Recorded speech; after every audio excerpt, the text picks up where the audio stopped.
네, 개장 전의 이슈와 관심 종목까지 골라보겠습니다. 매매기술 시간입니다. 매일 이 시간에는 주식명가 MTNW 다냐쌤 그리고 박진섭 어드바이저와 함께하고 있는데요. 먼저 시장의 한마디 열어보겠습니다. 오늘 다냐쌤은 긴축 동결 기대감, 큰 산은 넘었다라고 말씀해 주셨고요. 박진섭 어드바이저는 반도체 쿼츠, 세계 최초 양산, 주목할 만한 황금 종목 찾아보자 언급해 주셨습니다. 그럼 먼저 다냐쌤 화상 연결해보겠습니다. 선생님 안녕하십니까? 네, 안녕하십니까? 네, 간밤 미증시에서는 기준금리 동결, 국채금리 하락에 일제히 상승 마감하는 모습을 나타냈고 다냐쌤 말대로 정말 큰 산은 넘었는데 이제 앞으로 달려가는 게 좋을까요? 아니면 걸어가는 게 좋을까요? 아무래도 달려가면 빨리 갈 수 있지만 넘어질 수 있고요. 걸어가면 더디 가지만 멀리 갈 수 있는 그런 장단점이 있죠. 일단 지금 미국 입장에서도 그동안 금리 인상은 그렇게 쉽지 않을 거다. 멜런이나 버냉키 입장에서는 금리를 인상할 수 있다는 여지를 남겨줬을 때 자본시장의 어떤 유동성이라는 이런 부분들이 감소할 수 있는 것을 기대하는데 금리 인상을 결국에 하면 경기 침체에 진입할 수 있다는 거는 당사자들이 더 잘 알 거예요. 그렇기 때문에 이제 금리 인상은 이제 종료로 기대감이 높아지고 있고 내년 되면 금리 인하에 대한 기대감이 다시 부각되고 있는 거거든요.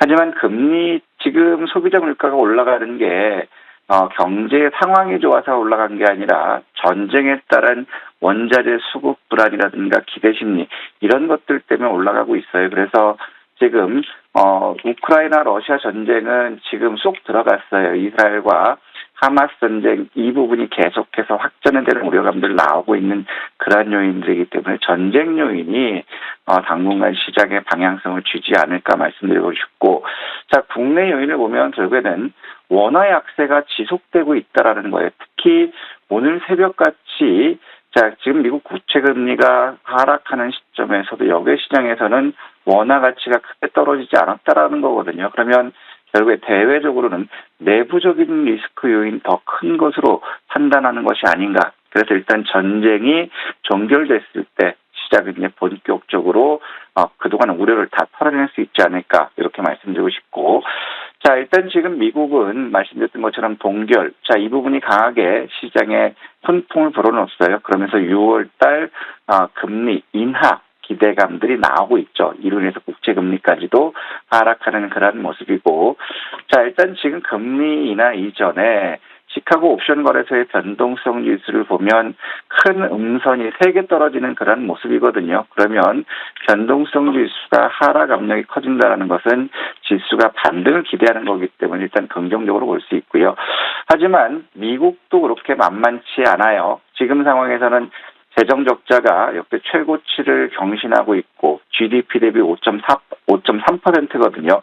하지만 40년 평균이 GDP 대비 3.8%이기 때문에 적자 규모가 굉장히 커졌다라는 거죠. 그렇다면은 미국 입장에서는 이제 국채를 발행할 가능성이 굉장히 높다라는 거예요. 그러면 국채 금리는 결국에 하락하는 쪽으로 비결될 것이다. 이런 말씀드리고 싶고, 그리고 이제 쏙 수면 아래로도 내려앉은 게 뭐냐면 상업용 부동산의 디폴트 요인이 증가되고 있다는 게 쏙 들어갔어요. 고금리 기조가 유지되고 있기 때문에 상업용 부동산의 디폴트가 증가되고 있고, 그다음에 가계, 카드 리볼빙 연체 증가 이 부분이 쏙 들어갔다라는 거예요. 그래서 이 부분이 결국에 다시 수면으로 올라왔을 때 금융권들의 부실 채권 증가 우려 이런 부분이 한 번 더 흔들 수 있는 그런 요인이고요. 자 이런 것들이 종합적으로 반영되면서 대부분 업종들 강세 기조를 보였습니다. 특히 반도체와 제약, 바이오, 그다음에 암호화폐 그리고 메타, 게임 요 섹터들 강세를 보여줬고요.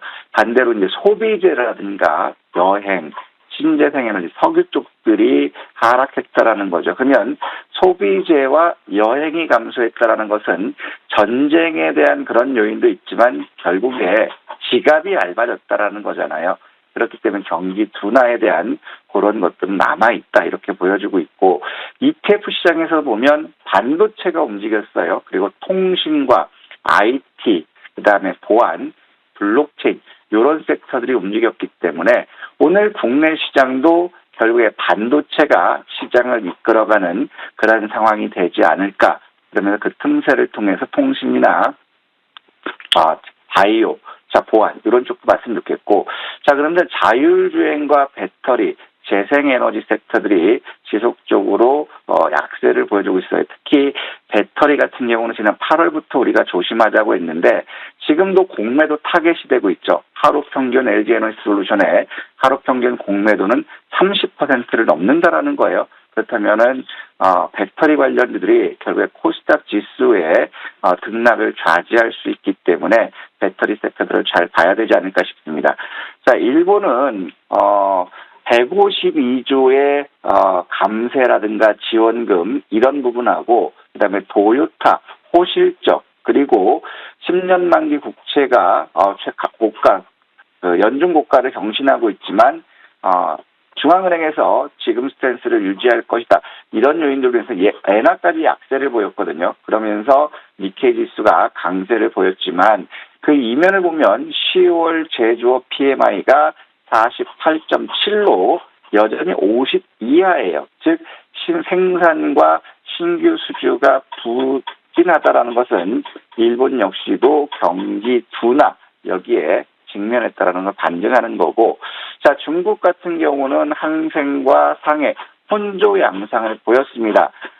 일단 하락 압력으로 작용했던 것은 10월 PMI가 예상 하회하면서 경기 위축이 지속되고 있는 것이 아닌가 이 의구심하고 헝다가 파산 신청을 한 달 연기했거든요. 그러면서 오늘 기사 나온 게 미상환 부채가 52조 원이다. 이런 것들 때문에 혼조 양상을 보였는데 HSBC에서는 부동산의 최악 경기는 지나갔다.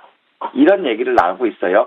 이 배경을 보면 이제 공산당이 정부가 금융권을 직접 통제하면서 부동산의 부실 채권이라든가 이런 부분들을 통제하겠다. 이런 뉘앙스예요. 그리고 경기 부양이 지속될 것이라는 그러한 기대감들에서 반발 매수가 유입되는 그러한 모습들을 보여줬고 국내 요인을 보면 어제 코스닥과 코스피는 극과 극을 보여줬어요. 국내 반도체 수출이 호조를 보이면서 반도체 섹터들이 강세를 보여줬거든요. 그리고 자동차 판매가 8% 증가했다라는 이런 긍정적임에도 불구하고 코스닥은 배터리 섹터들이 변동성 낙폭이 커지면서 상승폭이 둔화되는 그러한 모습을 보여줬고 또 국내 같은 경우는 지금 가계라든가 부채 파산 위험이 계속 높아지고 있고 부실 채권이 증가되고 있다는 것이 당분간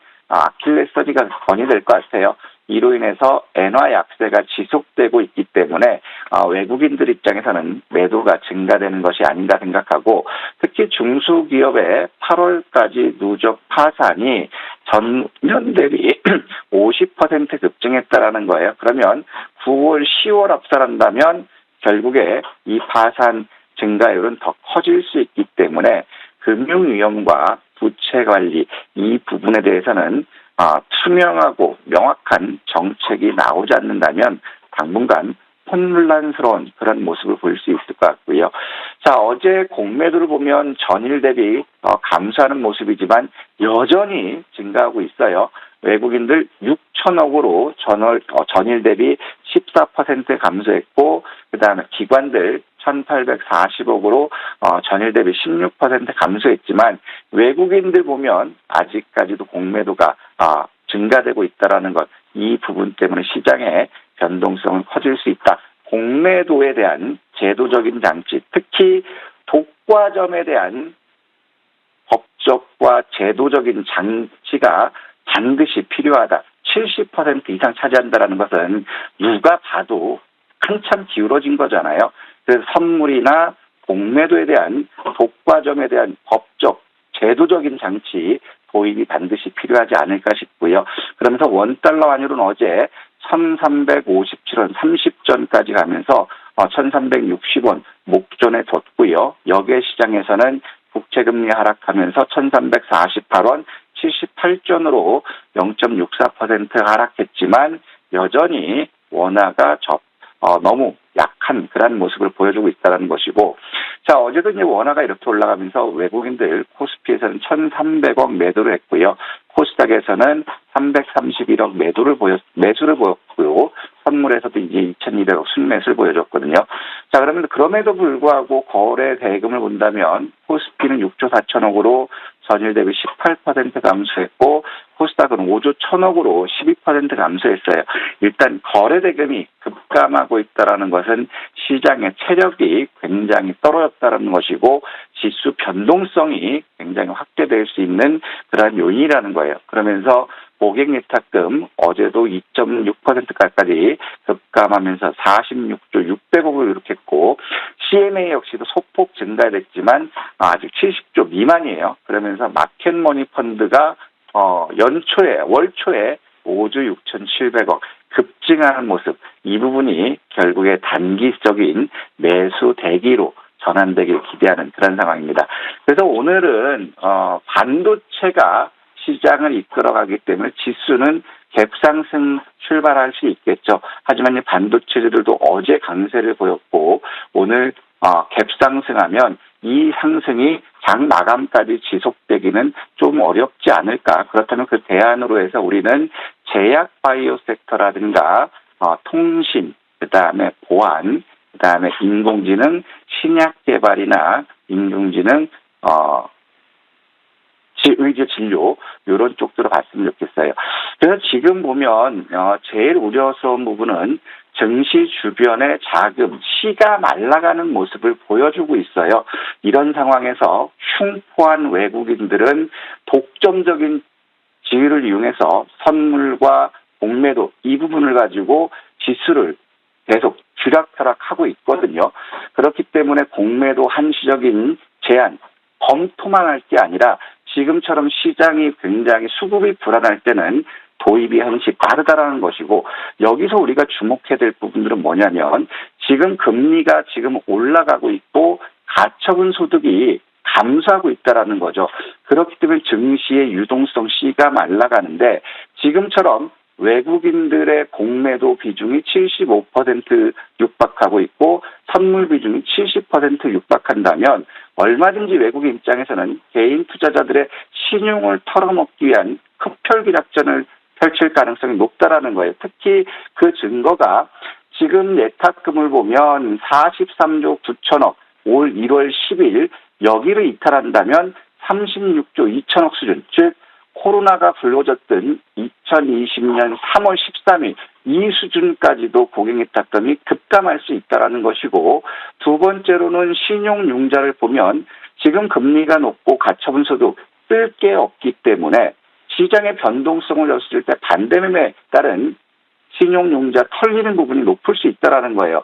즉 15조 8천억, 올 1월 11일 보였던 15조 8천억을 깨고 내려가면 결국 이 또한 2020년 3월 24일 부근 6조 4천억까지 급감시킬 수 있다는 거죠.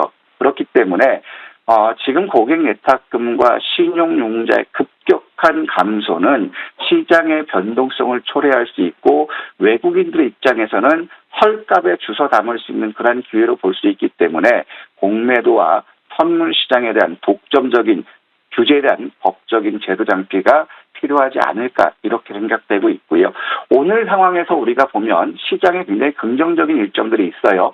오늘 디지털 미디어 테크쇼가 있기 때문에 관련주들이죠. IoT라든가 로봇이라든가 메타버스는 이런 쪽들이 움직일 수 있고, 또 디지털 퓨처쇼가 있기 때문에 디지털 플랫폼이라든가 이런 쪽들 움직일 수 있고, 또 AI 파마 코리아 컨퍼런스 2023 행사가 있기 때문에 인공지능 신약 개발이라든가 인공지능 진단 이런 쪽들이 움직일 수 있고, 그다음에 바이오 헬스 수출 현장 점검, 정부 관계자들이 송도에서 관련 관계 기업을 방문하거든요. 그럼 똑같이 인공지능 신약 개발이라든가 진단이나 이런 섹터들이 오늘 부각받지 않을까 조심스럽게 생각해보고, 그다음에 경제 안보 품목, 핵심 품목에 대한 태스크포스 정부 회의가 있기 때문에 핵심 품목들, 흑연이라든가 이런 관련주들 움직일지 잘 봤으면 좋겠습니다.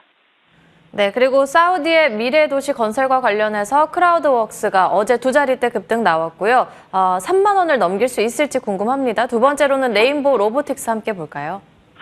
크라우드웍스는 사골 종목이에요. 우리가 계속해서 바닥을 알고 있기 때문에 매도하고 어제 같은 경우는 우리가 22,600원 밑에 전후에서는 우리가 매수할 수 있다 이런 말씀드렸거든요. 그리고 27,500원을 돌파하면 우리가 생각했던 목표가 자 여기까지 31,000원까지 도전해보자 했어요. 어제 시간외에서는 이게 약세 기조를 보여줬기 때문에 이제 27,500원 지지받으면 31,000원 목표가 지속적으로 도전할 수 있을 것 같고요. 레인보우 로보틱스는 어제도 움직였다가 결국에 상승이 둔화되는 모습을 보였지만 자 오늘도 로봇 관련 이슈가 있죠. 어떤 거냐면 디지털 퓨처쇼 여기서 로봇 관련이 있고 그다음에 정부에서도 국가 로봇 테스트 필드 준비 촉진법 개정안에 대한 신문 보도 자료가 오늘 석간에 예정돼 있는 그러한 모습들 보면 레인보우 로보틱스 목표 주가 17만 원 유지하자 이런 말씀드리고 싶습니다. 네, 그럼 오늘은 어떤 쪽 보는 게 좋을까요? 오늘은 반도체예요. 근데 이게 먹을 수 있을지 모르겠는데 메모리 반도체 가격이 27개월 만에 반등했다. 반도체 겨울 끝나나 이런 제목이 나왔거든요. 그러면 시스템 반도체라든가 HBM 이런 쪽들이 되겠죠. 그래서 하나마이크론이라 IMT, 퓨리, 레이저셀 이런 신규 상장주들이 이제 시장에서 매수가 활발하게 유입되고 있거든요. 그래서 반도체 섹터들을 우리가 잘 봤으면 좋겠는데 그나마 만만한 거 보면 이제 하나마이크론이에요. 단기적으로 낙폭이 컸고 삼성이 패키징 설비 임대하고 있고 그렇다면 실적이 증가되는 그러한 모습이기 때문에 오늘 시초가 매수하고 손절가는 23,600원 이탈 시점 보시고요. 대신에 시초가 매수한다 하더라도 26,000원 부근에서 하면 먹을 건 별로 없을 것 같아요. 그래서 한 25,500원 미만으로 매수했으면 좋겠고 목표가는 직전 고점 28,500원 보자 이 말씀드리고 싶습니다. 네, 다니엘쌤과 함께 했고요.